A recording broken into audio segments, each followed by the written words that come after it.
मानवताय की नाही सासर?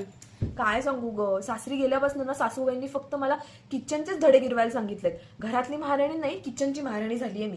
पहिल्या दिवशीच आमच्या किचनमध्ये मला जिरं, हिंग, मोहरी, मसाले शोधण्यातच अर्धा टाइम गेला. माझ्या सासूबाईंचं नाव ना अलार्म क्लॉक ठेवलं. का ग? अगं 6 वाजेपासून सकाळी सुरू होतं. सुनबाई उठलीस का? 7 वाजता सुनबाई आवरलेस का? 9 वाजता सुनबाई नाश्ता तयार आहे का? नवरा सपोर्ट करत नाही का मग?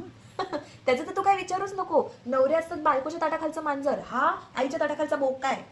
लग्न झालेल्या दिवसापासून नुसत्या साड्या साड्या साड्या. ते एक बरं झालं मी 15-20 रेडी टू वेअर साड्या बनवून घेतल्या, नाहीतर ना माझे हाल होणार होते. का ग? नंदेशी तर छान जमायचं की नाही तुझं? तो मोठा गैरसमज आहे. मला तर असं वाटतंय कधी एकदा तिचं लग्न होतं आणि ती तुझे सासरे बुवा कसे आहेत? अगं ते तर एकदम कूल आहेत. म्हणजे त्यांना ना कोणाच्या अध्यात मध्यात काही नाही, ते अगदी शांत असतात. सासूबाईंनी चांगलंच कामाला लावलेलं दिसतंय. असं काही नाही, सगळ्यांच्या पाया पडायच्या कामाला लावलंय मला. म्हणजे इन शॉर्ट रोज रोज कसरत तारेवरची, बिकॉज मी ऑलरेडी सून आहे त्या घरची.